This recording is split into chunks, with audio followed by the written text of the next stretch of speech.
when you're 20 years old, you don't think about your knees hurting. You don't think about any of that stuff, And I think you just uh, maybe not mindful, but make a decision that you need to play easier. You have to because you don't have the. I knew a long time ago I would not have the endurance to play like I did when I was playing in pop bands and rock bands. I'd come home, man, everything would hurt. Uh, my playing situation changed, although I still go back and play some of those gigs. You just play them a lot smarter. Warning. This episode contains adult language and adult humor. Since when have trumpet players ever been considered adults? If you are easily offended by these types of conversations, consider switching to the oboe. Welcome to the Trumpet Gurus Hang podcast. I'm your host, Jose Johnson. My guest for this episode is Jim Manley. Jim Manley is a trendsetter. Jim has been teaching virtual lessons and cranking out home studio projects long before it was in vogue. Since 1992, Jim has released a staggering 22 projects that keep the trumpet exactly where it should be, up front and center, and often in the stratosphere. But it's his insightful approach to efficiency that really separates him from the rest of the pack. So, pour yourself a big glass, pull up a chair, and let the hang begin.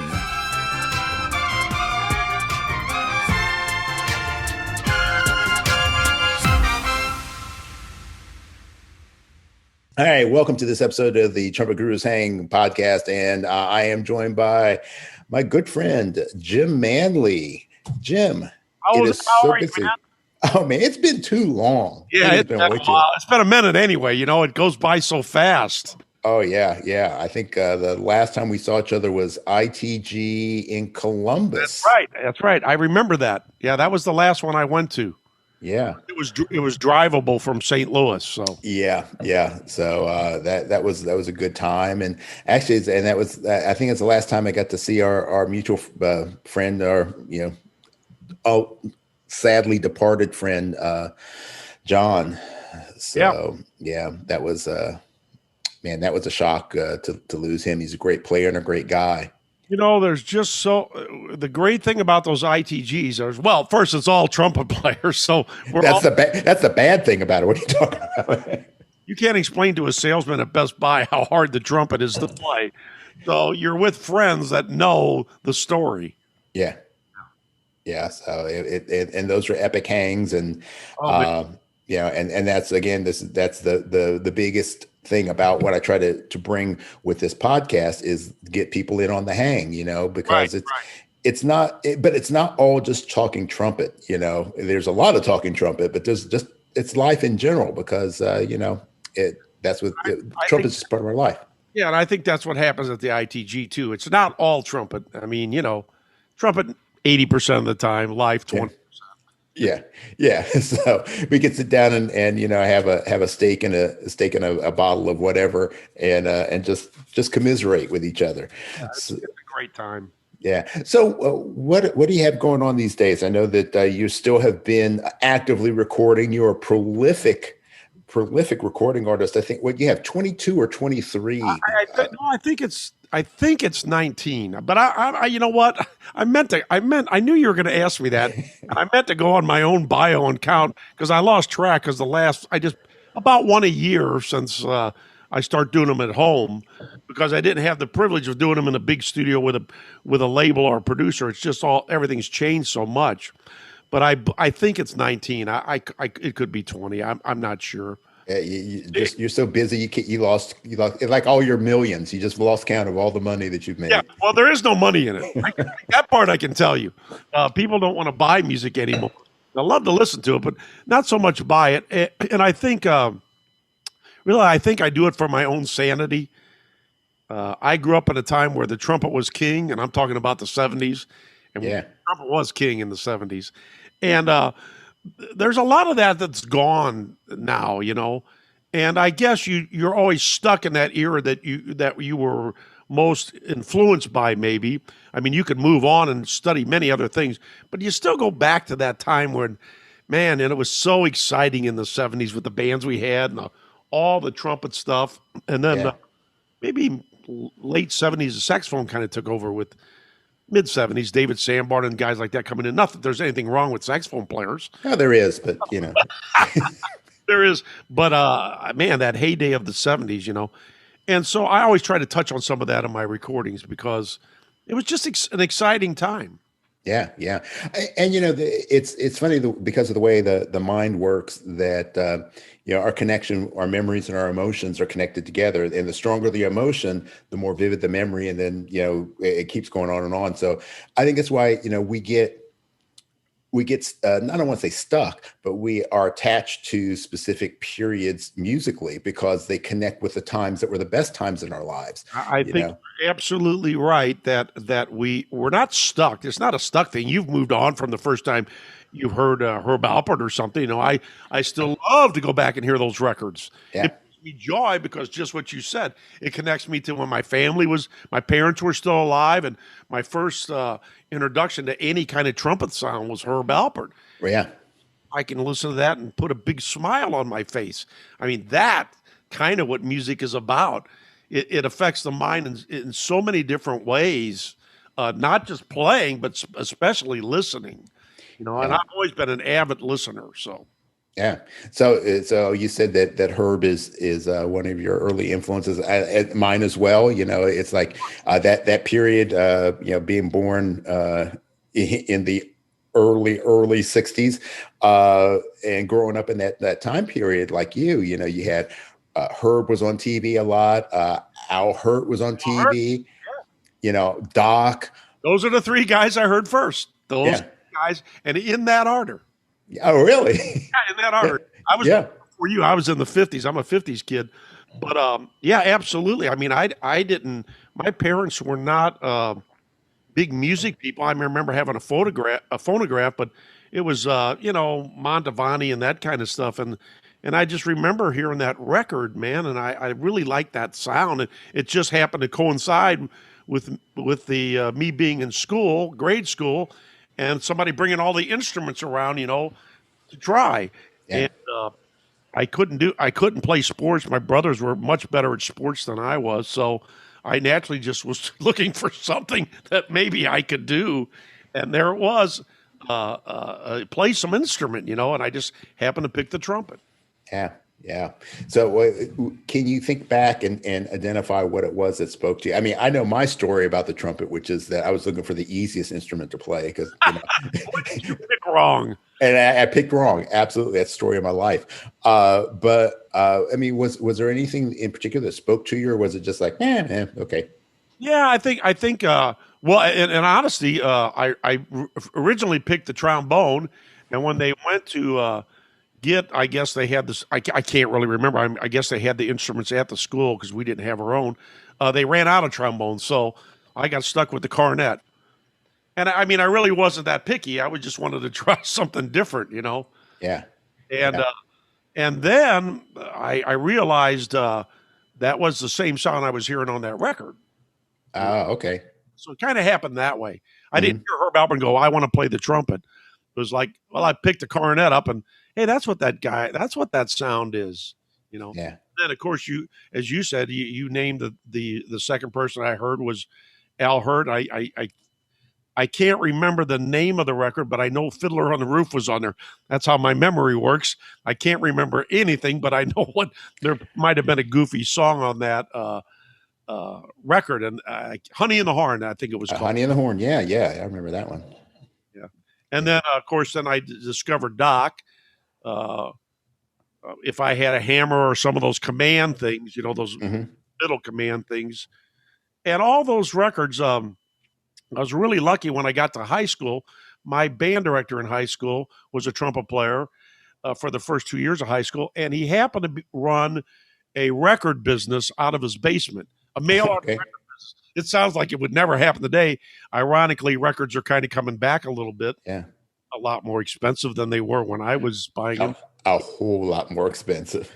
So when I was in high school, my junior and senior year of high school, I didn't have a lot of classes. I don't remember why, but for some reason in high school, I was brilliant. I became non-brilliant by the time I got to college. But I remember him bringing a different record in all the time because I was so memorized with Doc. And he brought on all these different records, anywhere from Maynard to people I ended up loving, like Jack Sheldon and anybody. And every day he would bring in a different LP for me to hear. So I got a lot of exposure to a lot of music. And man, I just fell in love with listening. I mean, absolute listening. Yeah. Yeah. I mean, it's funny how different people come to the same conclusion, the same place in life. And, I'm just thinking back, when I interviewed Eric Miyashiro, and, Eric's dad was a trumpet player, and, he had trumpet in his life from, day one.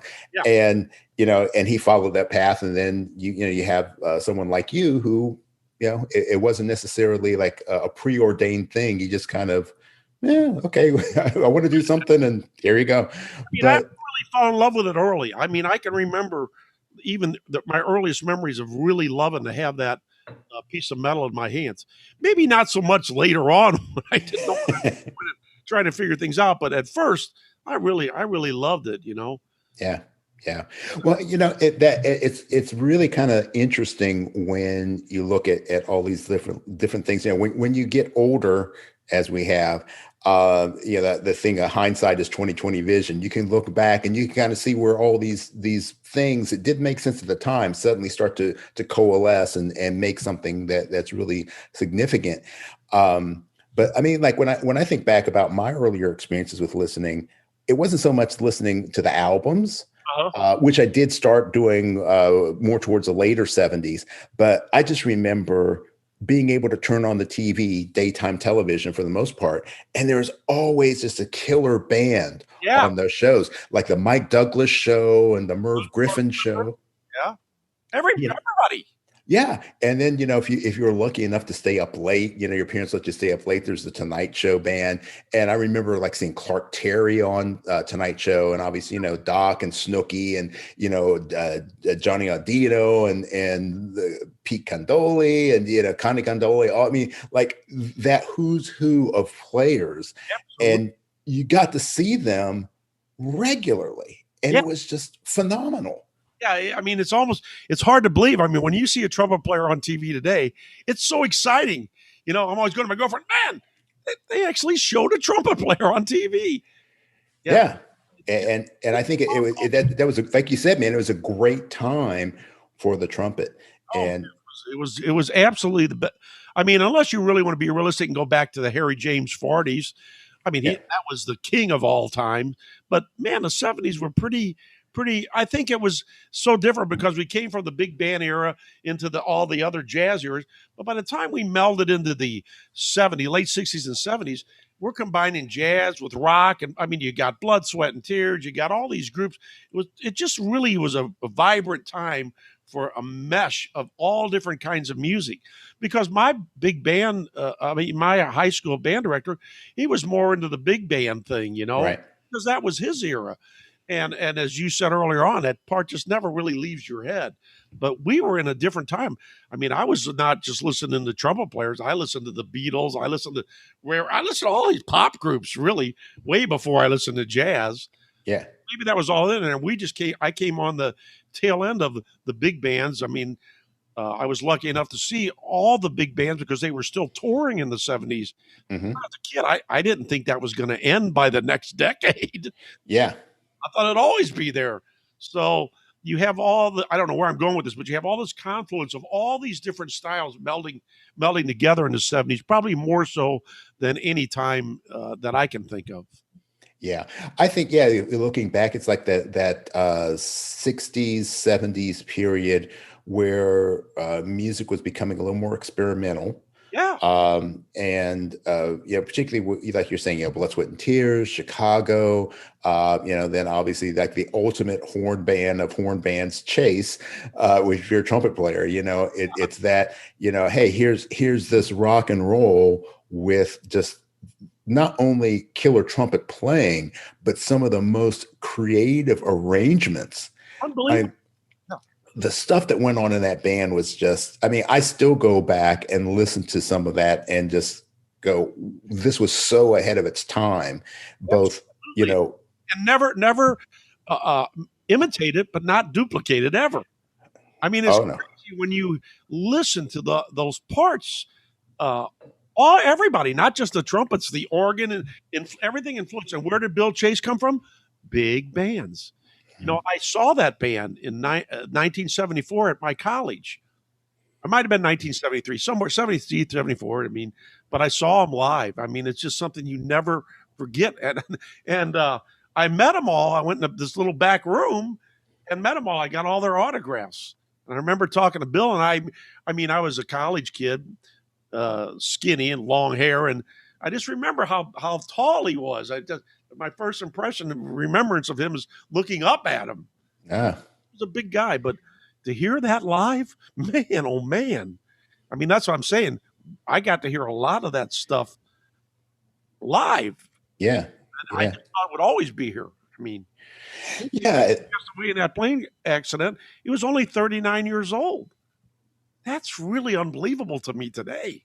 Yeah, yeah, and it's funny because I've had those thoughts and those discussions with people. It's like, yeah, and this is all conjecture, obviously, but where you say, well, what would Chase have been like if he had lived to be 60s, 70s, if he was still around playing and stuff like that, what would his musical direction have been like? And the same thing you could say, like, what would Hendrix be like, or what would any of these kind of trend-setting musicians who had this very short but impactful Yeah, career. Short is right. I mean, look, Don Ellis, another one. Oh yeah. Died at, very young, 40, I think 43. I mean, he was way ahead of all of those guys as far as combining electronics, and the first really guy to do electronics in on trumpet that I know of, and then of course Randy Brecker later on in the 70s. Yeah. I mean, I loved Ellis and stuff like live at the Fillmore and Tears of Joy. Oh, unbelievable. Yeah. I never saw him, although he was here at one time, but I was at college. But I've talked to a lot of people that saw him, and a lot of people that play with him, as well as talking with Teddy Piercefield from Chase too, Mm-hmm. And their experiences. I mean, that's one band that I wish I would have seen. Yeah, I wish I had never got a chance to see either one of those bands live, and I really would. I mean, I even go back to the old recordings of Ellis with Maynard when he was, and it's like the three more foxes. Yeah. Oh man, he was serious. Yeah, I mean, I have a bootleg of the message from Birdland album. Mm-hmm.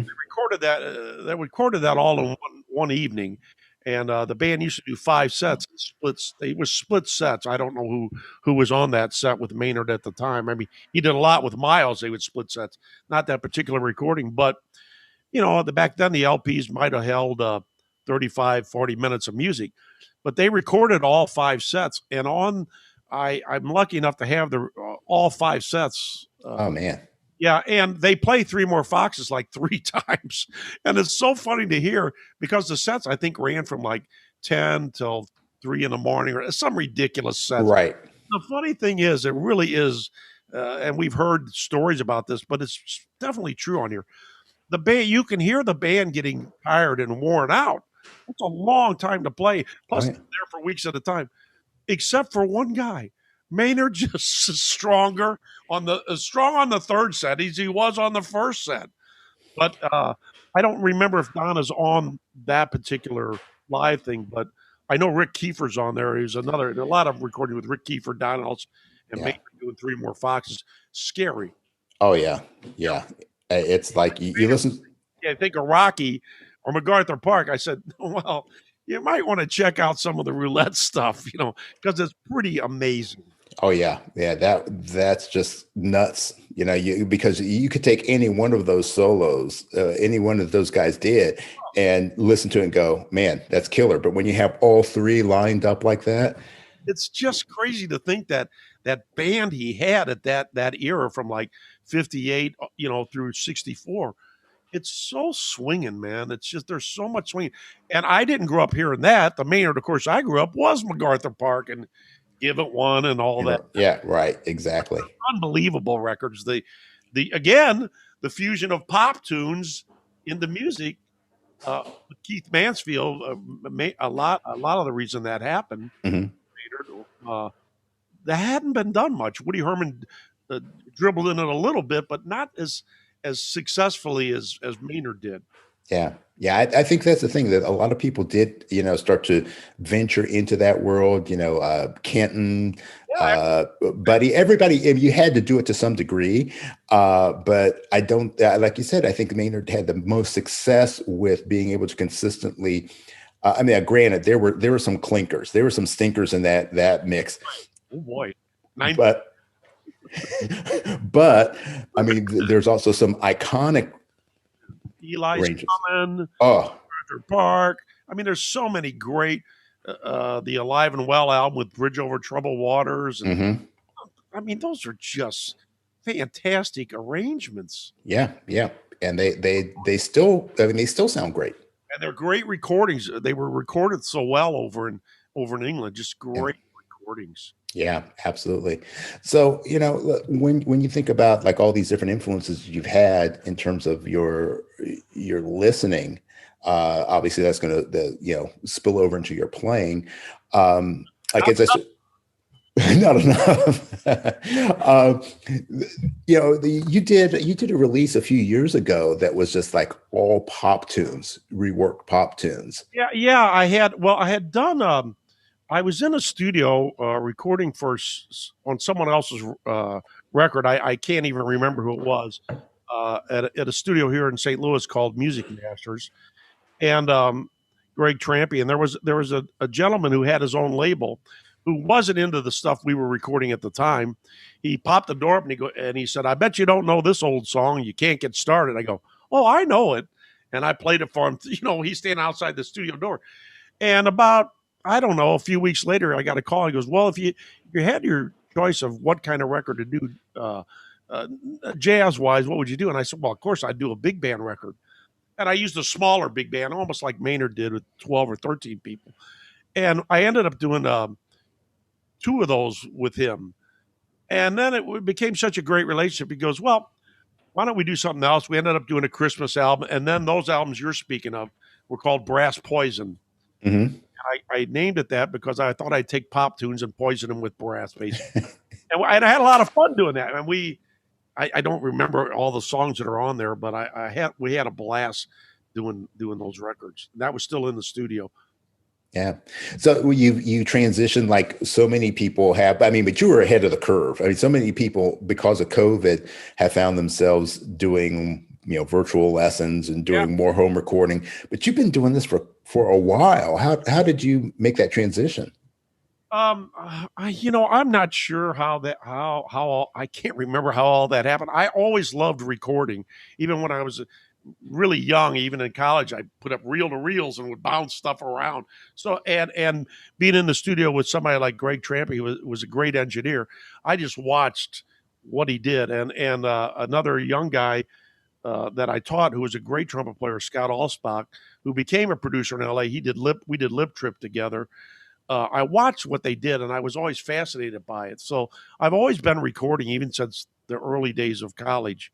As far as the teaching thing, I'm not sure I got into that or what happened. But I've been doing it a long time. I can't even remember how long I've been doing it, but a long time. I was on Skype pretty early. Yeah. Yeah. And it's amazing how the technology has changed. Oh man, has it changed? Yeah. I mean, technology is a wonderful thing. You're not going to stop it. And it does a lot of great things. I mean, that you and I can sit here and talk, or I can teach a guy that's in England or Canada somewhere. He doesn't have to come to my house. He can't come to my house. Yeah. That's amazing. The technology that I can record here in this little room, and my guitar player can be in LA, and my bass player can be two doors down from me. That's amazing. Yeah. So for your tracking, what are you using in terms of like your software, your interfaces and things like that? No, I'm a really basic guy. I started with Sony Asset Pro, which is not like, Yep. I started there too. yeah, but I know Sony Asset Pro, and it's easy. So I don't change the pitches on my horn or fix things. I can cut and paste and all that, but I don't need all that other stuff. It's basically DAW. It's going to record. So when I first got into it, years ago, they said, my friends who knew about it said, spend the money on microphones. So that's what I did. And I got a Royer, which Mm-hmm. I think it's a 121. Mm-hmm. And my interface is the Scarlett Focusrite. And I got 2 different Yamaha keyboards I use for different sounds. I like to use different trumpets on like in the section, I'll use the bench, and on the lead line or the melody, or I'll use whatever I'm playing that week. Uh, and valve trombone. I use a lot of different loops, drum loops and stuff. And I guess the part I enjoy is just putting it all together. That's just fun to me. Yeah. It's Well, I say it starts as fun. yeah. It doesn't end up as fun because you hit that red button and you might think you're just sounding grand, but the red button doesn't lie. And boy, sometimes that stuff that comes out, I'm like, wow, man, really? Yeah. Yeah. Well, I mean, that's it's a fun process. I mean, I enjoy the creative process, but there's a point in the middle where you're just like, why the hell am I doing this? Oh, that's every one I've done. Yeah. And usually that point comes to when it's mixing and mastering. Man, I mean, it sounds crazy, but I've mixed those things 20 times would be a good estimate of each tune. Yeah. It takes forever to get the right balance to me, and Mm-hmm. then you spend all this time, you listen to all these great monitors, these great speakers, and most of the people are going to listen to it on right here. So Exactly. I like to listen to it a little bit on everything and find that balance, and that's the fun. And you do get better at it the more you do it, obviously. Mm-hmm. Yeah. So, you are a staple in St. Louis. Is that your hometown, or is there just I was born and raised here. Yeah. So, the music at St. Louis is kind of an interesting place. I mean, in terms of musical history, I mean, there's been some really great players that have come through St. Louis. Mark Terry's from here. Miles Davis from East St. Louis. Mm-hmm. Jimmy Morris. There's a lot of people from St. Louis. Well, you can pick any city, and there's great jazz players, right? Great musicians. And St. Louis we still have a lot of great musicians here. I mean, there's some really great. I hear some young guys coming up. I mean, they scare me. I want to hide. There's some great education going on that maybe you and I didn't have. I had great education, but it's become a lot more involved, especially jazz wise. Mm-hmm. We had what they called stage band in high school. I don't think they call it stage band anymore. And then I think it evolved from stage band to jazz band. Yeah. But the teaching is really, really involved as far as your ability to improvise and stuff. Mm-hmm. I don't know if you had a lot of that. I didn't. Not as much as I wish I had. So actually, speaking of with education, you've got a really unique approach to playing, to your approach to the production of sound and just the way you approach the playing of the trumpet, and particularly it usually ends up being people will come to you talking about the upper register. Always. You can't have a conversation without going into high notes, but that your ability to explain that. I mean, I've talked to a lot of people who are excellent players, excellent teachers, and in terms of being able to explain the concepts of efficiency, there's only a handful that really kind of, at least to me, can just sit down and explain it in a way that not only makes sense, but is immediately applicable. Uh-huh. And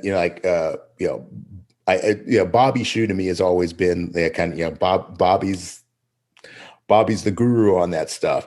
Yes. But when I did a few lessons with you a number of years ago, and it was just completely mind blowing and created this complete shift, and just the way that you explain things to me, just like, oh, duh. And how did you come up with that particular concept? I mean, what were the the markers along your way that help you to codify your approach to playing into such a really easy to explain and apply concept?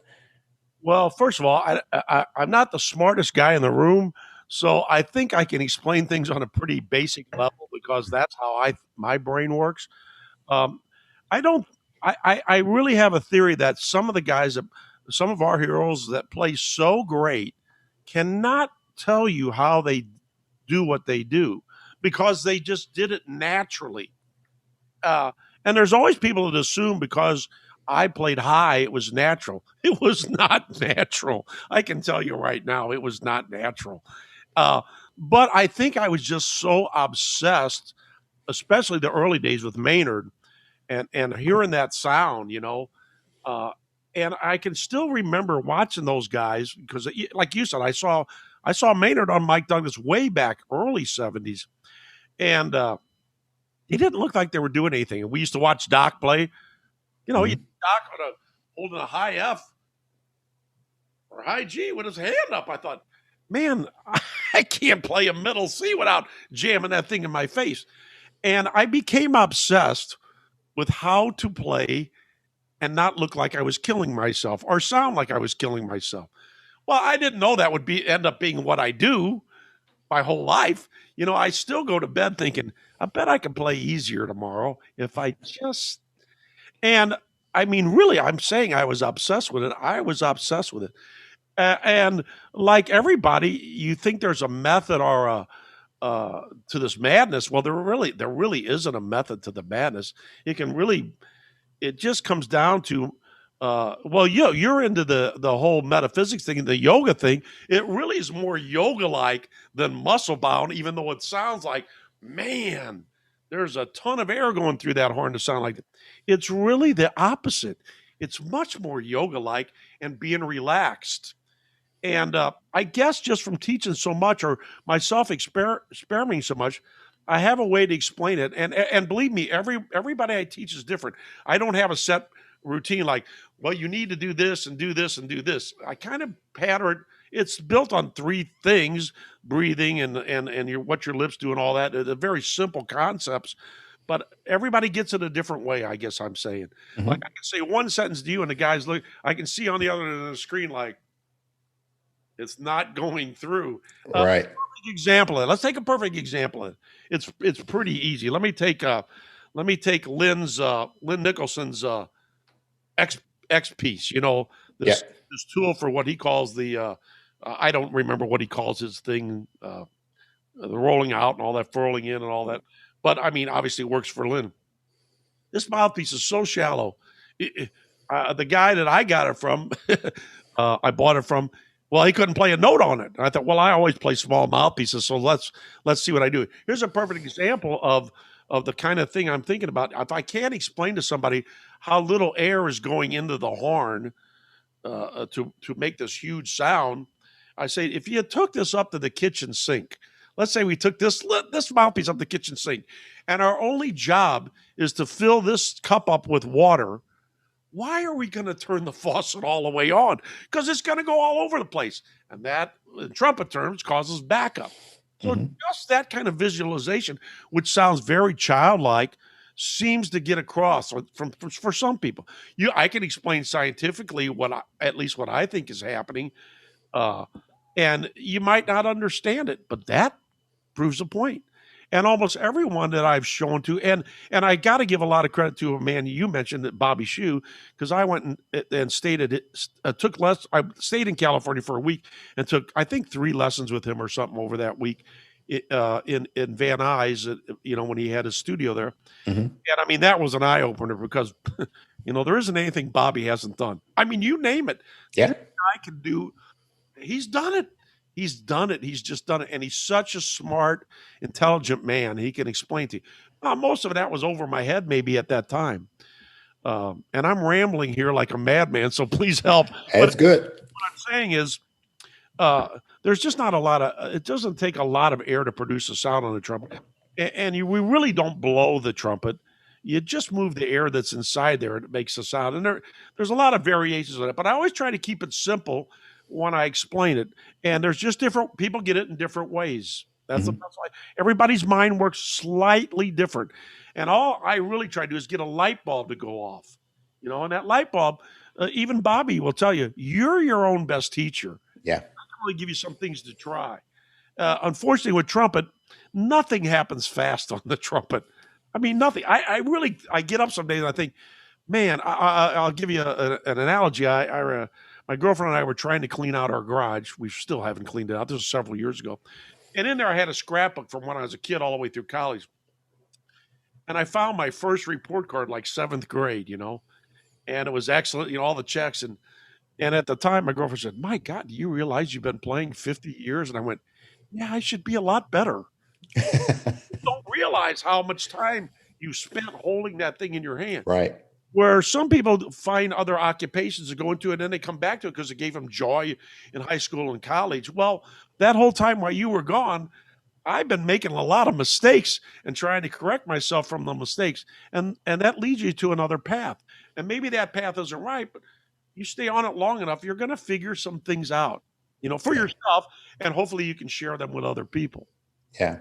Well, and I think that's, you touched on a couple of really important concepts. I mean, the first is, obviously, like I said, Bobby's big on this, you are your own best teacher. And I absolutely agree with that. And that you learn by making mistakes. And I think that's what I know for myself, speaking for myself, when I was younger, it was my fear of making mistakes that created problems for me in the long term, because I wasn't willing to take those chances and to really push myself.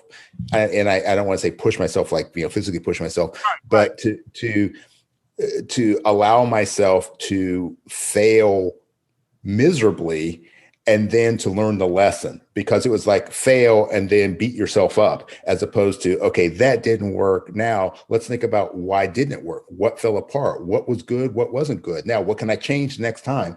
And thinking a little bit more critically and analytically. Yeah. And you're right. You hit it on the head. Allow yourself to make mistakes. Look, when you're playing, and we've all experienced this as trumpet players, when it's going great, you're not thinking about how you're doing it. It's when it goes to complete shit, you're trying to think, oh, if I just move my tongue here. You can't do that. You cannot get into this game of my teeth need to be here, my lips need to be here. You'll lose your mind. I know, because I've done it. I've already done all that. None of that works. It's when I put all the books away. It's not that the books are wrong, by the way, but you might read this sentence and go, I got it. I might read that sentence and have a totally different idea what the guy's trying to say. So there's just 3 or 4 basic things I figured out or learned on the way. I've never figured them out.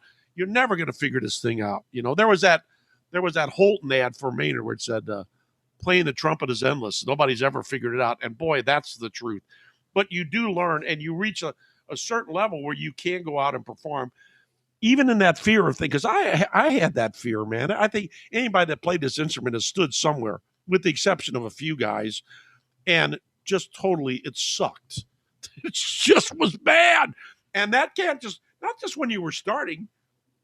You can play great today, and tomorrow that trumpet says, yeah, I don't know today, So I think you have the right mindset. You have to allow yourself to basically not be that great and make a lot of mistakes, unless you're just a natural at it, to figure some things out. Again, the problem is nothing happens fast on the trumpet. So what I run into teaching is a lot of guys will come, and really I can explain everything in one lesson that I know. You just got to take it on, but they need guidance. You need guidance. One of my great teachers here said, Bob Ceccarini was a great St. Louis player and teacher. And he would say, now Manley, when you get up from here and you're headed to the door, you got about 90% of what I said. But when you get in your car, you're at 75. By next week, you're probably playing at about 50. So I get a lot of people to come back. They've come for a while, and then they come back because they've tried this method or that method, but they haven't got anywhere, because you got to have some foundation. And I just try and teach a basic foundation of my ideas of how the trumpet works. They might not be right for you. There's no way to know until you try them, Yeah. I just know what worked for me and the process I went through. And I try to save people time through the process, I guess. Yeah. Well, I'm a big advocate for learning as much as you can from as many people as you can. Absolutely. Absolutely. And because a foundational thing in terms of my approach to life, trumpet being one of those things, is that the words that we use are critical. They're really important because words are the way that we express our intents and our thoughts and our beliefs and our emotions to other people, and ourselves included, because of the self-talk, crap that we get into. Yeah. But sometimes what you need to hear the same thing described or explained with a slightly different vocabulary. Exactly. Because you can say, one person will say, blow through the horn, or, they'll say one phrase and it makes sense to them. It makes absolute sense to them. It doesn't make sense to you. But what they're doing is maybe something a little different. And another person will say, okay, well, just think about this. And it's like, oh, ooh, yeah, then everything comes together. But if you don't have all of those little pieces, I kind of like it like a jigsaw puzzle, so it's like at the beginning, none of the pieces make sense. And then you find that one piece that suddenly makes everything start to fall into place. And it's usually, in my experience, is usually the most simplistic thing. It's not like this big, grand, cosmic thing. It's just like, oh yeah, man, just, you don't have to put that much air through your horn. Yeah. You take your trumpet. I mean, the first thing I teach people is take your trumpet, put that mouthpiece in front of your eyes, tap the trumpet. Listen to this pure sound. What are the lips doing? Nothing. They're doing nothing. I mean, that is really a telltale thing there, and what you said is absolutely right. What you said is absolutely right. Sometimes I say, excuse me for taking it down to the kindergarten level, but really that's how my mind works anyway. Yeah, if you're a trumpet player, I've got not much past seventh grade. But but that's the truth of the matter, is that if you can't explain a concept in the simplest terms, then you really don't understand it. Right, exactly. I agree with you totally, and I don't feel myself as a complicated person. Maybe that's why it took me so long to even play at all. But I just kind of went a weird path. I didn't realize when I started I'm going to figure this thing out. That would take 20 years, 30 years. I mean, you don't think that way.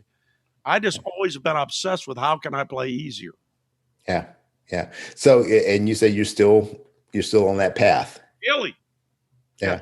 It's daily, man. I tell people that I run into in person, they'll come up to my girlfriend. Does he really go down there every morning and go through this buzzing route? What do you got to do? She goes, oh yeah.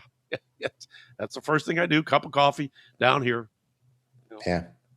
Well, and I think sometimes people don't take into consideration that, life is not static. It's very dynamic. So, and the holistic nature of things. So that as any one part of the mechanism or the organism changes, something else must change.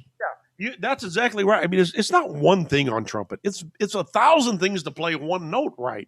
And it's just repetition once you understand it.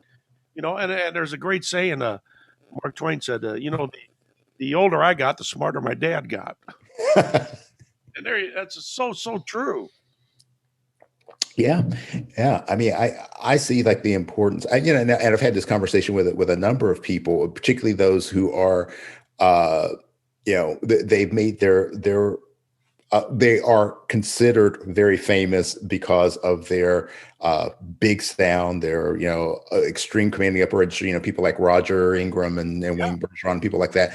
And every one of those guys that I ever talked to, and I know Wayne hates being called a high note player because it's like that's the kiss of death. He's a trumpet player. Yeah, but it's like these guys that are called on to do that kind of work. You are added into that mix as well. That as you get older, you start to understand that, your body is changing. The demands of the music are changing. What you could do when you were 20 years old doesn't work when you're 50 years old. So you have to become more efficient if you wish to stay more consistent. Absolutely. I mean, when you're 20 years old, you don't think about your knees hurting. You don't think about any of that stuff, And I think you just uh, maybe not mindful, but make a decision that you need to play easier. You have to because you don't have the. I knew a long time ago I would not have the endurance to play like I did when I was playing in pop bands and rock bands. I'd come home, man, everything would hurt. Uh, my playing situation changed, although I still go back and play some of those gigs. You just play them a lot smarter. Yeah. Yeah. Yeah. And my God, yeah, that's where I make my money playing is in those, brick house bands and things like that. And it's 35 years is brutal. Yeah, it is. I mean, people don't think it, but it's like, oh my God, another, 3 Earth, Wind and Fire songs in a row. Yay. Whoopee. Yeah. And you come and it's a big difference when you're 20 or 30 and when you're 50, 60 and collagen levels deplete in your body, so the elasticity in your skin is not the same. The blood flow is different, and so recuperation, you can't do it the same way. So you've got to figure out better ways to do it, and thank God for electronics. So that's all I can say. Yeah, that's the truth. Yeah, getting up on that mic and let it. Man, I never said, well, he uses a mic. I'm going to use a mic. There's a guy over here hitting a snare drum with a stick, and he's mic'd. And he's mic'd. That's right. Yeah. How many times have you been in a setup where they got 10,000 mics on the drum and sound check, half hour, and then trumpet, bap, got it. Yep. Yeah. Yep. The fun of it all. So, like if we talk a little bit more like about that process that you've gone through in your efficiency, your search for efficiency. So, like if you can take me through like your problem solving steps. So, if you're running into a problem with your playing or something that you want to improve in your playing, what's kind of like the first step that you take in diagnosing yourself and coming up with a strategy to correct it? Well, I know that we all know Bill Adam at the University of Indiana, and had the lead pipe thing, and you would sit in a room with him, and you would match his sound on the lead pipe. I never took lessons from him, but maybe he didn't explain why you were doing. But that's a big help for me, and it's helped a lot of players. When you take that tuning slide out, the trumpet becomes a different animal when you just play the lead pipe. And if you just play the lead pipe until it becomes centered, you're going to find that you don't have to do much at all. I always tell people it's an interesting thing when I play the lead pipe and I'm not blowing into the horn. The lead pipe sounds pretty good when I'm pretty much doing not much at all. And if I try to add to that, it doesn't get any better. So the lead pipe almost kind of teaches you where to blow and what everything should be happening. And so I always come back to that if there's a problem. And that doesn't lie. I just would say the lead pipe doesn't lie. And I use a lot of lead pipe playing in my teaching because people are unaware of how they sound with that tuning slide in. You take the tuning slide out, the lead pipe can be pretty truthful for you. I don't know how to explain it without demonstrating it all, but that is the basis of a lot of things. And I just, again, find people just try to put too much air through here when it just doesn't take a lot of air. And everybody thinks, well, if I'm going to play high, that air's got to go really fast. Well, that is true. But really fast doesn't mean more. It's just common sense. There's less air going in on a high C than a low C. It's just got to go faster. And there's just things you can do that will help that along as long as you're not overblowing. The minute you're overblowing on a low C, well, that's why those notes seem so far away, And it's not just, again, about the high notes, as you mentioned. It's about sound, and everything becomes easier when you're not blowing so hard, And there are guys who blow hard that have great successful careers. I'm not saying you shouldn't. I'm just saying that works for me, and that's what I try to pass along, just for the reasons you said. I'm not going the other way age-wise. When you're filling out, I hate when you're filling out something online and you can't put in the year and you got to scroll through, because I look at that and I go, man, where has that time gone? Yeah. And probably I was sitting somewhere trying to figure the trumpet. More than likely, or on a gig. So, Or on a gig, yeah. yeah. And that's another thing is you experience in the pop bands. I mean, when I first started playing in bands in the early '80s, there was nothing to be booked 28 nights a month. That was just the norm. Yep. It's obviously all changed with COVID, but it was starting to change before that.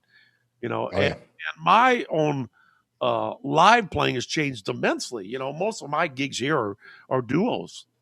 They're jazz duos where it has nothing to do with playing like my heroes played, my early heroes. I could be in a little restaurant or wine bar where I'll be like tomorrow night, and there could be a table in front of me. I'm not going to come in there and try to play like Maynard. That just doesn't that's just not common sense. So you have to learn all different kinds of playing, and that's the thing. This kind of idea of playing applies to all that. Yeah. Just playing the trumpet. Yeah. Well, it's kind of interesting, as you're saying about, if you're overblowing on a low C, then you're obviously going to feel like the higher notes are that much further away. It seems like, you could work on either end. You could start with the easiest, or you could start with, I hate to say the hardest, but you could start the most demanding, and kind of either work from the low to the high or the high to the low with trying to create a set. A lot of people talk about like set points and things like that. It's like, well, and most of the time that they're used, most of the people that I've heard use that phrase are talking about the tension in the embouchure, the placement and things like that. But I'm thinking of it almost like, well, what is the feeling that I want to have? So if I want to be this relaxed on a high G, right, and then what should I be doing to support that if I'm going to move either above or below that to make sure that when I'm playing that G, I feel this way. Well, and I think you hit a big point is relaxation. I'll watch guys climb up the trumpet scale, and you can see in their face as they're climbing up, you can see their brain causing tension because the perception is that those notes are farther away or higher. Well, I mean, way higher than what they are. And just the mindset really has a huge effect on it. The reason is because while they practice, those notes were hard. Now, I remember a guy I taught. I mean, this is a true story. I don't remember. I'm sorry, I don't remember the guy's name, but it was in person. And this guy had pretty good chops, man. But he had a wall where it just wouldn't go above. And it was like a double A was not going to come out for him. But he had a G. I got him really relaxed, breathing more efficiently, playing more efficiently. And I'll never forget his eyes. He hit that G, and it popped up another octave to a G above double C. And he was just like, I can't believe it. I just can't. He couldn't believe it. Now, I remember he's from out of town. And I happened to run into him. It might have been an ITG. I can't remember the story, but I remember it. I came back and go, well, how the chops? He goes, man, remember that day at your house and I hit that G above double C? I said, yeah. He goes, I never hit that again. And I think a lot of fear of high notes come up. I can even look back at myself when it was so hard for me to even play high C or D. You'd see that on a page and the fear would come. Well, what does that fear cause? Fear causes tension. Right. You got a book out about it, I believe, about yeah. Fear causes tension. So, of course, it's easy to think, yeah, I'm going to play that high G. It is easy to think that, maybe not so easy to do physically until somewhere there's a combination of both things. Mm-hmm. I see many guys even climbing up the scale to high C, and you see their eyes go up as they playing up. I see it a lot in lessons. And that already is putting a barrier that this is going to be hard or high. And instead of thinking this way, I try to get them just to think this way, this way with the air, Yeah. And it's kind of amazing that, yes, we touched on it. The air has to go faster up higher, but it doesn't necessarily have to be more air. Yeah. Yeah. It is. I mean, there's a lot of schools of thought on it. I just have my own way of doing it. And I've had some success with students who've stuck with it. They've made vast improvements pretty quickly the first day, and then there's always, on trumpet, there's a couple steps forward and about 10 backwards. Yeah. Well, that's true. No, it's real interesting because, like we were talking about earlier about having these multiple ways of thinking about things, a variety of ways of thinking about things. A few episodes ago, when I interviewed James Morrison, James, I have always had. I used to think about higher, this way, and you talked about this, and also Frank Green had talked to me about thinking about forward with the movement of the air. And James is like, no, I think about higher as being to the right. So like I'm playing the piano. So if you're playing the piano, if you go from a middle C to a double high C on a piano, it's just going from here to there. Yeah, that's it. And he said, so if anything, I think linearly, laterally in terms of to go higher as opposed to vertically or even forward. And it's like, wow, that's a really interesting thing, because I know for myself, and I'm sure everybody else does to some degree, you have those mental blocks about, this is difficult. And I think it's Alan Vizzuti.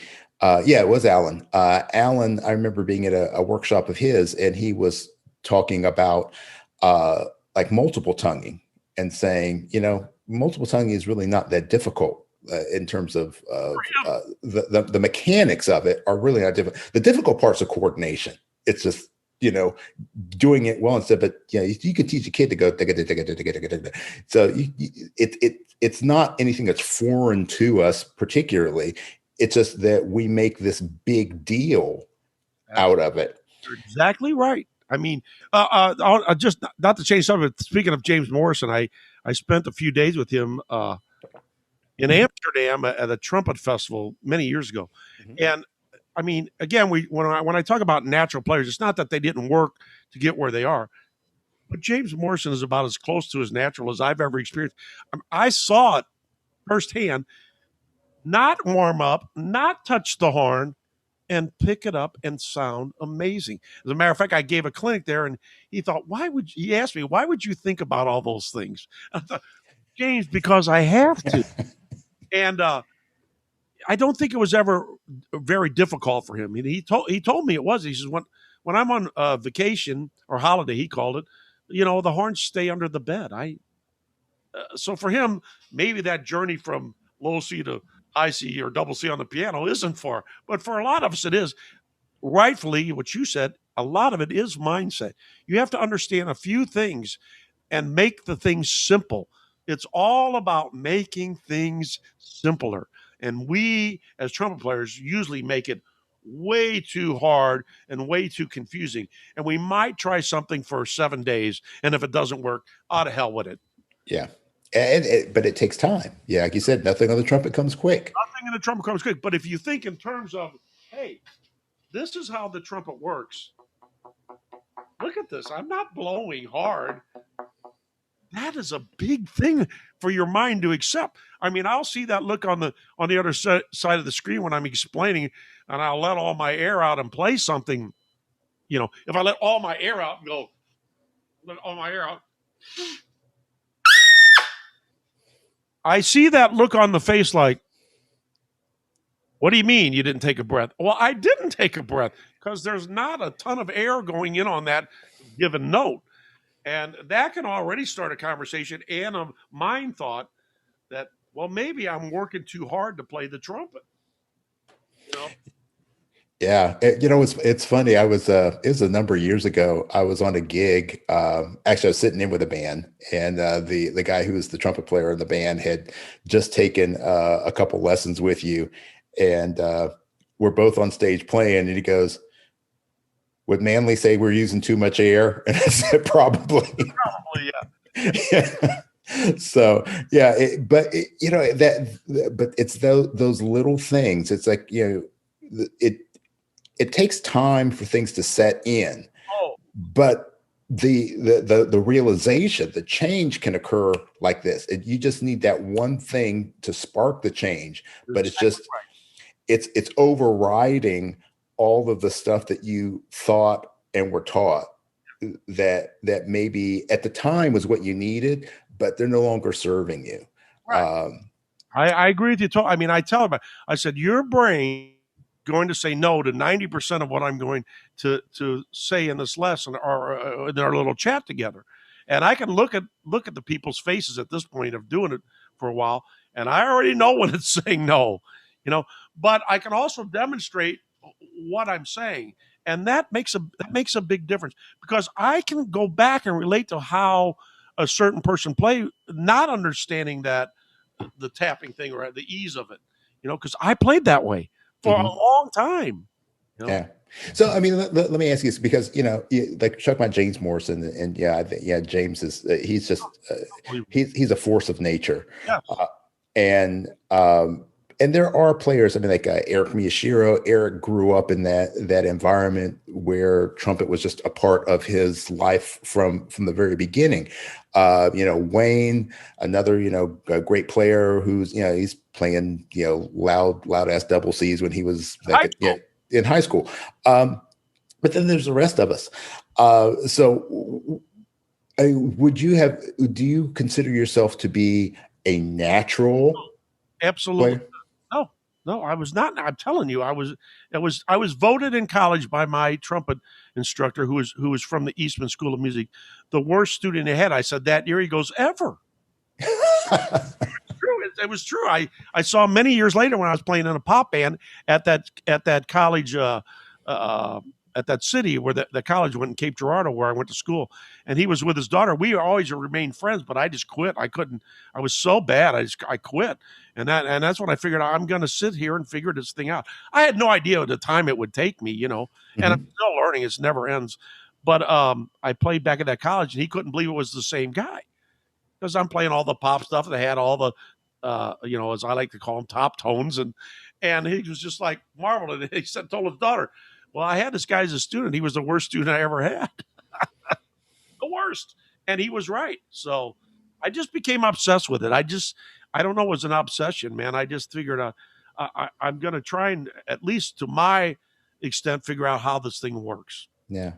Well, there's a big lesson there. And that's why I wanted to ask that, because you're going to have people all over the spectrum, and people that are enjoying our conversation right now. They're going to be people who are pros. I mean, I'm so pleased and awed and humbled by the fact that I have people all over the world that are some people that I admire as players that go, oh yeah, I really loved your interview with this person. Yeah, right. Yeah, holy cow. But there's also somebody right now who's listening to this who may be like ready to quit because of like, I'm never going to get it. I'm never going to be able to multiple times. I'm never going to be able to play in the upper register. I'm never going to be able to improvise. Yeah, I'm the worst student in my studio. But what you've shown is that you don't have to be the top guy at your school. You don't have to be the natural. You just have to have the work ethic.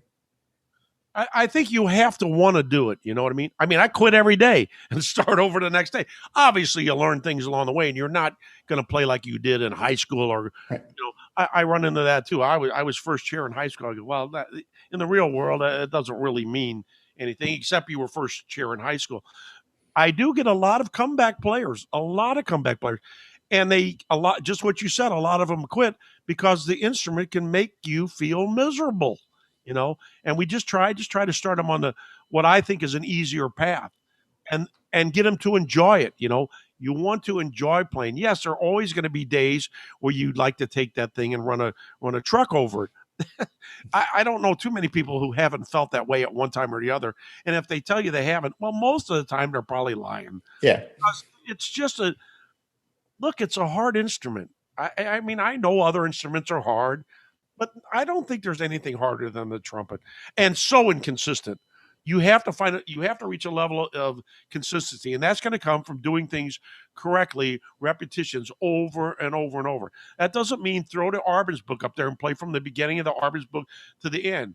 You'll be really good at playing the Arbenz book and still might not be able to play the trumpet efficiently. Yeah. Yeah.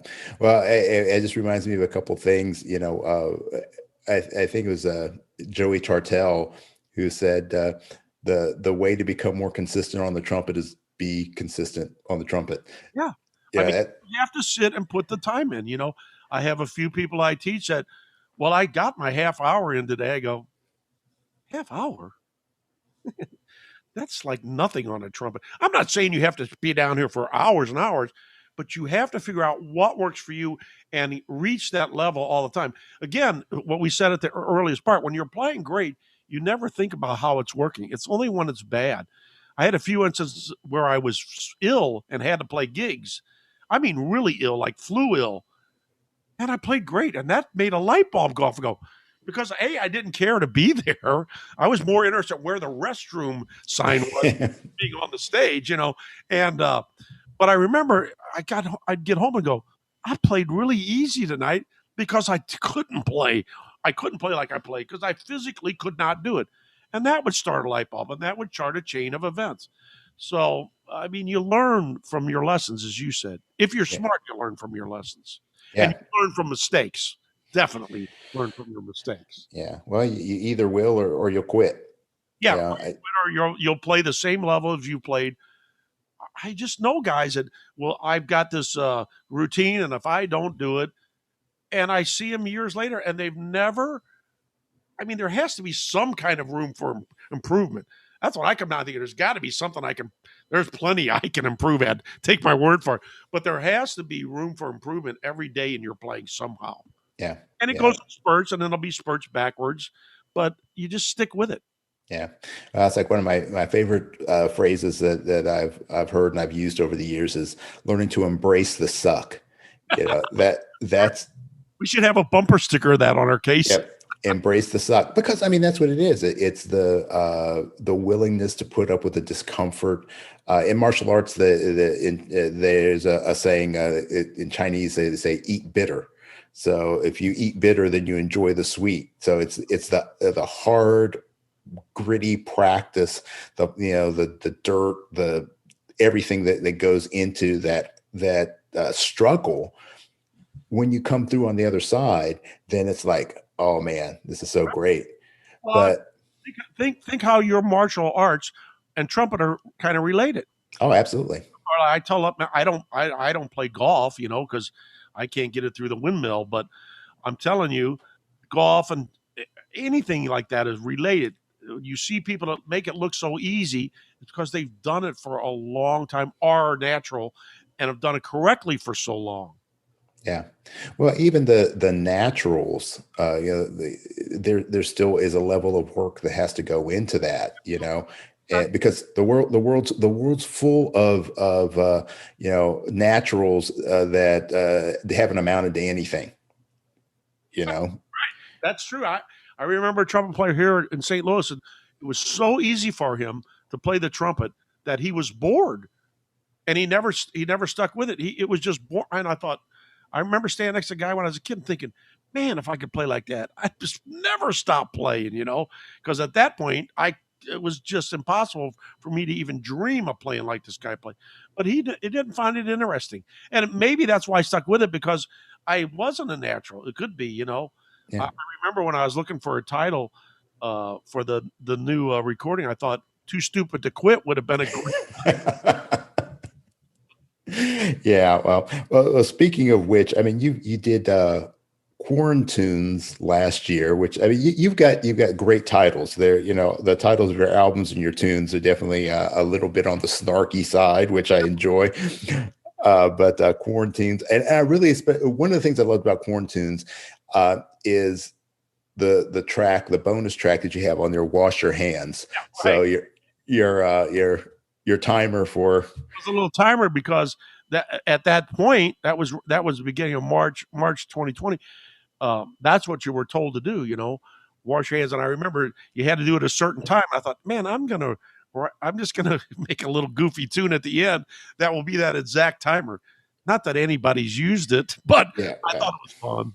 Yeah, but your latest release, Still Kicking Brass, I think that actually sums it up, because that's what you're still doing. So yeah, I'm an old guy and I'm still kicking brass. Yeah, I mean, I have a lot of fun with this music, and what got me into music in the first place was fun.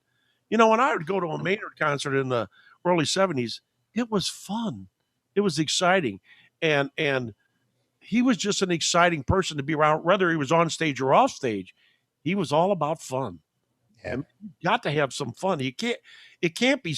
Yeah, you got to be able to play a little bit, but please have some fun every day. You believe me, if you just think that process, your life's going to be a lot easier. Have some fun every day. Yeah. Yeah, absolutely. Yeah, I no, I like from a personal perspective, when I was kind of coming back to the trumpet a little more seriously, one of my teachers, I was just so frustrated because I didn't have time to commit to my practice because I'm running a business. I'm, doing all these different things, and I didn't have the amount of time. There would be days where I'm pulling 18-hour days, and I can't come home and practice and wake the neighbors. So, and I come in and I go, look, I'm so sorry, man. I haven't had time to work on my lesson. I'm wasting your time. I'm wasting my time. And I'm so frustrated. And he's like, well, why are you here? And I'm like, well, what do you mean? So, well, why are you playing trumpet? I said, because I love playing it. He goes, well, then let that be the motivator. Don't worry about whether you're learning this new etude or you're doing able to do this. Let's just come in for an hour every week and play trumpet and have fun. Yeah. And I made so much progress after that because I stopped putting pressure on myself to get better. It was just, I'm going to have fun and I get better because just like, talking about high notes and stuff, I'm not trying to play higher. I'm not trying to play better. I'm just having fun. And by relaxing. And it's a mindset thing. Yeah. It's a mindset thing. Instead of beating the beast to death, enjoy the company of the beast. You hit it on the head. There's so much that the mind has to do with everything, and you can really apply that mindset to trumpet. Because most of the people, by the time I see it, they found me, they're so frustrated and all the joy is out of it. There's days I don't want to pick this up and some days I don't. But I've always had the mindset of trying to play more efficiently, Yeah. and I definitely have fun when I'm out playing. Yeah. So, and you may have already answered this, but I'll just make it very clear and concise. If there's just one piece of advice that you'd want to give to somebody about their approach to playing trumpet, what would that one piece of advice be? You said it in different books. It's all out there, and it's all been figured out before and written down before and stated before. But the best advice I can give comes from and I know all trumpet players have probably seen Rafael Mendez do that Mexican hat dance video, where he plays Mexican hat dance, and he says on that video, it should take no more air to play this trumpet than to have this conversation. Man, when I saw that in 1968 or so, I had no idea what he meant by that. You don't, I'm not talking to you going, hey, Jose, think about that. Right. Yeah. You can't put your mouthpiece. And maybe play the C scale the way you play the trumpet. And then maybe let all your air out or think about just having a conversation on that middle C scale. And I'll bet you it sounds better. I bet you it's a better sound than forcing 20,000 pounds of air pressure through the horn. Or think about that analogy of the sink and try to play the trumpet like that and just see if it sounds better. That might just open a door for you. Oh, that's awesome, man. I love it. I love it. All right. Well, we got two segments that we got to get through before we end our time together. Man, I really miss talking to you, man. This has been so much fun. I feel bad for anybody's going to watch this because I just rambled on for a long time. Oh no, man, this is perfect. This is perfect. So, all right. So the first thing we're going to do is we're going to do our geared up segment. So geared up is just where we're going to just talk briefly about your gear, and particularly what I want to know is just like your concept of your approach to gear and what you're looking for and how you would advise people to approach the gear that they use. Well, there's always a lot of talk of mouthpiece. If I get, especially guys that want to play, I should get a smaller mouthpiece. Well, it's not one size fits all. My approach is, I mean, I play a really small mouthpiece compared to a lot of people. It doesn't mean because a small mouthpiece, the sound has to be small. No, it's just what I grew up comfortable with. So I would say find something that you feel comfortable with and stick with it. Mainly by comfort, I mean the rim feels good on your lips. What feels good to me might not feel good to you. And you might buy a small mouthpiece and you're coming from a 3C. Well, I'm going to get a smaller mouthpiece to play high. It's not going to work because the little mouthpiece is not going to feel like a 3C. So if you're looking for that kind of switch, maybe get a 3 with a shallower cup, but maintain some kind of rim. You know, I got a lot of mouthpieces here, but they all basically have the same rim that I played on for many years. And I'll mess with backboards and cups just for different sounds because I like that. There's players I know play the same mouthpiece from high school and sound great on it. I'm just a guy that likes to experiment because the more efficient I get, it seems the smaller I can go, if that makes sense. Oh yeah, absolutely. Man, I try, especially with COVID, I got into a thing where I'd sell a horn, buy a horn, sell a horn, buy a horn, because you just don't know. I'll preface that by saying I had several Doc Severinsen Getsons. I didn't sound like Doc Severinsen. I had an MF horn. I didn't sound like Maynard, you know. But I like trying different horns, and I play a lot of different horns. Even on my recordings, I might want a certain sound or something. I usually fall into months at a time on a certain horn for whatever reason, and different gigs might require things. But really, I think it's fun to try different horns. Should you? No. Or it's not the horn that's going to make you sound better. That's the other thing. I can pretty much sound like me on any horn, good or bad. It's still me on whatever horn I pick up. But I really enjoy playing different horns. I get out of it. And there are horns that are better for me than others. Another guy, you know, I could come to your house and you could play my horn and go, good Lord, how do you play this thing? And you sound great on it. So it's always fun, man. I mean, for me, I've tried vintage horns up to modern horns. I just love playing horns. Currently, playing a 6310Z that literally was owned by my best friend many years ago when we both had them. And there's not many horns I haven't tried. Mouthpiece-wise, I'm playing a Mark Curry right now. Mark's great. He's made all kinds of different backboards and cups with the same rim. KO at Stomby, Jim New. I mean, just about everybody at some point I've gotten a mouthpiece from. For me, that's fun. Yeah. Yeah. Well, you know, if you can do it, man, have fun with it. The way I look at it is, look, if I sold this horn and I got this much of money, I can buy another horn and try it. There's always a market for horns out there, and there's always the newest horn that's going to make me play better. They usually don't, because I can pretty much suck on everything. So yeah, you can, if you're looking for a horn with a triple C pre-installed, talk to Jim Manley. He'll I'll try to find one for you, but I haven't found one yet. All right, cool. All right, so final segment of the show today is our Robinson's Remedy rapid fire round, brought to us by good friends at Robinson's Remedies. Show you chop some love. Stuff, great, right? Look, right here. Oh, there. That's what we're talking about. I got one in my case. I got one upstairs. It's not something you have to use every day, but there are those days where you got the third set coming up and the corners are saying, I don't want to play the B flat trumpet tonight. Yeah. Stuff is amazing. Yeah. My wife actually loves it.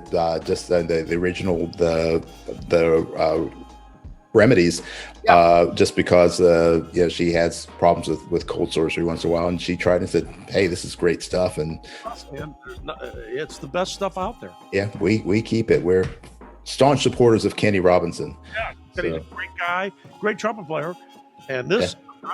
I'm so happy for me that he came up with this formula. Oh yeah, lifesaver, man. All right, so here we go. It's a series of questions all over the place. Need your quickest responses, and here we go, Mr. Jim Manley. My mindset. Oh boy, here we go, squirrel, and here we go, Jim. First question: who is the biggest influence on your life that is not a trumpet player? Oh, by far, my mom, my mother. Very, very funny person. All right. What's your favorite book? I read a lot of biographies, but I really, when I was younger, I really dug into the inner game of music. I don't know if that was the title of it, but there was the inner game of tennis and the inner game of music, written by a piano player, I think. Yeah. Yep. Great. Okay. What's the worst movie you've ever seen? Well, a movie that I love that's bad. Uh, what's the name of it? Plan 9 from Outer Space. Playing Knife from Outer Space. That's a winner. It's so much fun. Yeah. If you weren't a trumpet player, what would you want to be? I would have liked to try to been a comedian or a filmmaker. I don't know why, but I always I love comedy. I've always loved comedy, and comedian. Yeah. Okay. What's your favorite drink? Well, I like a lot of them, but uh, we've had a few drinks at the ITG Oh, together. yes, sir. We have. Yes, we have. I like vodka. I'm drinking Tito's lately. I like vodka and club. Okay. Okay. The correct answer for a trumpet player is your favorite drink is a free drink. It would be a free drink. You could have a dinner party and invite any three living people, any three people in the world. Who would you want to have at that party? Well, I think for me it would be trumpet players. Uh, uh, Obviously, how could you not have dinner, not want to have dinner with one of the icons, Doc, just to hear the stories, man? Just to hear the stories. I've had many conversations and hangouts with Bobby Shue, but I'd invite him again just for the stories. And um, maybe Randy Brecker. I'd like to have Randy Brecker. I've had several conversations with him too, but I think that'd be fun to sit with him because he's done it all also. Yeah. Yeah, man. The stories that you would get from that night. Oh my gosh. Okay. Same scenario. You got the dinner party going on. You can invite any three people from history. Well, for me again, one would be my high school band director, who unfortunately passed when I went to college. But I'd love to sit around and chat with him again, man, because he'd be so happy to see all the guys that he taught that still play trumpet. He'd just be so excited. He was only 47 when he passed away. He was a young guy. At the Oh time, man. I thought that was not 47. He's pretty old, but he was young. Yeah. Uh, I'm lucky that I did get to spend time with Maynard off the bandstand and dinners and such. But I'd love, how could you not have stories? Yeah. And a guy that not many people talk about, but I used to literally fly to LA to see because he played a little piano bar. And another reason is not so much to talk trumpet, but great stories is Jack Sheldon. I just Oh love yeah. Sheldon. And some of my best memories are sitting in a little place uh, in LA, one of LA cities, with Jack on trumpet and Ross Tompkins on piano. Man, those are some of the greatest nights of my life. Yeah. Here with Jack Sheldon, and he just was a funny guy. Hmm. Man, Yeah. Yeah. Funny guy and great player, oh man. man, great player. Yeah. All right. Lacquer plated or raw? I'm sorry, I didn't hear you. Lacquer plated or Oh raw? yeah, my Z horn is raw just because got it that way. But I like lacquer. Can't stand silver, not because of the sound, because I do not want to spend an hour a day polishing. Good point. What is your favorite quote? Boy, that's a hard one, man. I think I'm going to go back to that Mark Twain thing we said earlier. The older I got, the smarter my dad got. Or one that Bobby says, when a student is ready, the teacher will appear. Hmm. You know, Yeah, very good. All right. What's your greatest fear? oh man, I used to have I don't know, not living long enough to learn this thing probably. And I'm not afraid of dying, but I mean, just not having the time, just not having the time to put even more time into the trumpet. Really, Okay. like you said, life can get in the way. Yeah. It's not a fear necessarily. I'm not afraid of missing notes when playing or anything like that. I don't know. I do have a fear of spiders, if that counts. Oh, that can count. All right. You could be granted one superpower. What would it be? Oh, definitely live forever to figure this thing out.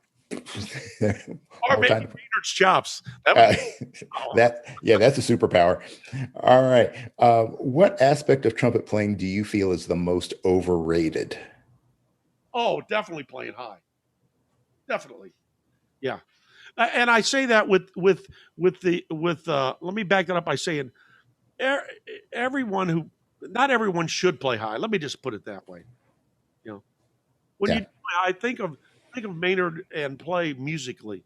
Not that I haven't played many high things unmusically, but man, that's the pinnacle right there. You know, Yeah. All right. What aspect of trumpet playing do you feel is the most underrated? a ballad playing by far. Okay. People think, man, if you're playing so fast and so quick and maybe tongue and all that, I think the absolute hardest thing to play is play a pretty ballad. That's a lot more demanding to me than a lot of things that you can do on a trumpet. Yeah.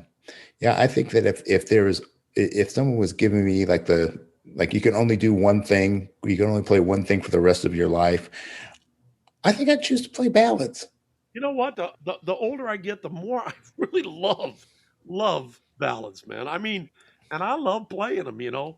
I mean, that's a challenge. Yeah. Yeah. All right. You're able to go back in time and give your younger self one piece of advice about music. What would it be? One piece of advice about music. I'd have to say, if I told me, you're talking about You. practice by far, practice more, and practice thinking. Don't just play, you know, practice efficiency. Yeah. Use your time efficiently. Practice. Mm-hmm. Okay. While you're back there, you're going to give yourself one piece of advice about life. Have fun. Have fun, man. There's got to be something funny every day. You just have to have fun. You can get bogged down in the seriousness of everything. Just give yourself the ability to laugh at yourself and laugh with others. Yeah, that's good. And finally, Jim, what do you want your legacy to be? Oh man, I'd have to go with the fun thing that was fun to be around, man. I mean, that's pretty much for me. It was a good time to be around, you know, have a good time around me. That's would be good. Yeah. Well, you have done that, my friend. You're always a joy to talk to. And having me, man. It's been a blast seeing you and chatting.